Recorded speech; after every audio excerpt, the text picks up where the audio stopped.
Mais vous les filles là, c'est-à-dire vous pensez que c'est à tous les hommes qu'on donne le grade d'être mari. Tous les hommes méritent d'être appelés mari. Le mec il ne fout rien dans la maison, il ne paye aucune charge. Tu es là, mon mari, mon mari, mon mari. En quoi c'est ton mari, ma chérie? C'est pas ton mari. Il faut arrêter ça, les filles. Parce que c'est à cause de ça que, ben en fait, on souffre, en fait, vous souffrez.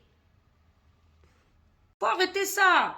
Une fois que vous êtes dans une relation, la personne n'assume pas de payer les charges de la maison, à moins d'avoir une raison valable. Je sais pas, vous savez ce que c'est qu'une raison valable, je ne vais pas répéter. Mais si les raisons ne sont pas valables, le mec il bosse et tout, il fait rien, tu ne l'appelles pas mon mari, tu ne lui sers pas à manger comme il faut. C'est-à-dire, il faut vraiment mettre les barrières. Le mec il passe son temps à sortir, se foutre de toi, faire des choses impossibles, c'est pas ton mari. Je suis désolée, c'est pas ton mari. Arrêtez. Tellement que vous voulez des maris, vous voulez tellement avoir des relations que vous prenez n'importe quel crapostino pour mettre dans votre vie. Demain, quand ça se gâte là, quand c'est gâté sur vous là, c'est là maintenant vous savez que non, je n'aurais pas dû. Mais tu n'aurais pas dû, bien sûr que tu n'aurais pas dû. Un homme avec qui tu es, vous vous entendez avant de sortir de la maison, vous allez par exemple à la banque. Ah chérie, viens, on va signer le contrat. Devant le banquier, il dit non. Toi, tu l'appelles mari. Un homme, tu as une société, tu as un truc, tu as un restaurant. Tu n'es pas disponible, tu dois aller faire des coups. Non chérie, viens suivre le restaurant. Il ne veut pas. Voilà, tu l'appelles mari. C'est mari comment? Voilà comment vous souffrez. Des gens qui vous font des méchancetés. Vous acceptez. Et demain, vous vous étonnez de ce qui vous arrive. Cette vidéo, c'est un cri de gueule parce qu'il y a une dame qui a expliqué son histoire, qui est allée très très loin. Parce que elle était avec ce genre de personnes, effectivement. Un mec même qui a refusé même que elle-même, son propre fils vive avec eux. Mais elle l'appelle mon mari, mon mari. Ma chérie, c'est ton mari comment? C'est un démon, c'est un monstre. Tu as forcé, forcé, forcé. Parce que franchement, des fois dans la vie aussi, il faut un brin d'intelligence. Hein. Il faut un brin d'intelligence. Même si tu veux un mari, tu es dépassé par les événements, tu as un âge avancé et que tu ne trouves personne, vaut mieux être seul qu'être avec ce genre de charlatan-là. Voilà, aujourd'hui, le mec est allé mettre des crédits sur ton dos. Il a pris ta fille, il a disparu avec, il t'a fait toutes les dingueries. Aujourd'hui, tu pleures, il a même ramené une meuf du bled. Il est même français alors que toi-même, tu ne l'es même pas.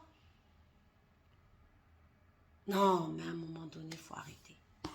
Les filles, répète après moi, c'est pas tous les crapostinos de la ville que je vais prendre pour faire mari. Si le mari n'assume pas les charges du foyer, c'est pas un mari. Si le mari ne me suit pas dans mes projets, dans mes idées, à condition que ce soit de bonnes idées, c'est-à-dire on peut rien faire de bon ensemble, on ne fait rien ensemble, ce n'est pas un mari.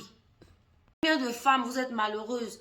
Tu vis avec un homme, tous les week-ends il est dehors ou tous les soirs il dort dehors. Il rentre à 1h, 2h, 3h du matin. Marie, c'est ton mari comment? C'est ton mari comment? Tu n'es pas capable de dire à un homme non, stop, ça je veux pas.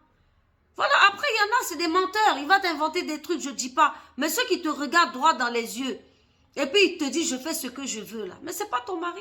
Quelqu'un qui te regarde dans les yeux, qui te dit tu n'as rien à me dire, je fais ce que je veux. Je suis désolée, c'est pas un foyer, c'est pas un couple. Donc les femmes, les filles, rendez-vous bien compte.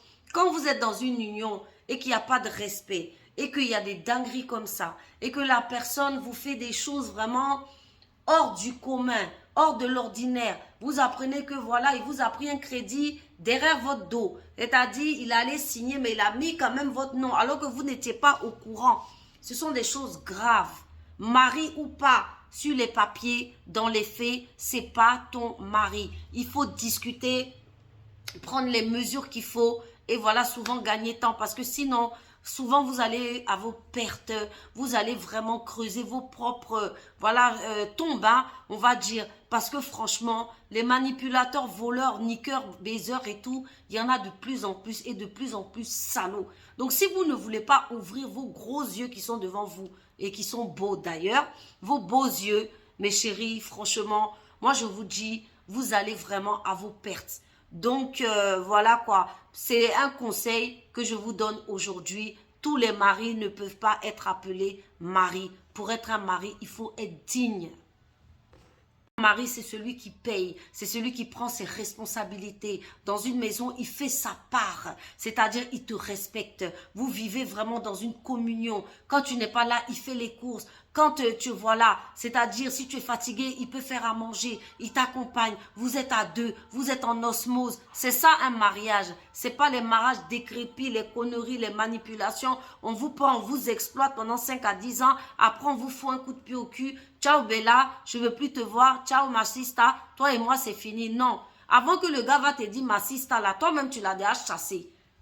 Suivez mes conseils, hein. Abonne-toi sur la page là, s'il te plaît. Comme ça, tu vas savoir comment te comporter dans la société, ma chérie. Parce qu'aujourd'hui, là, on est en guerre, hein. Ciao.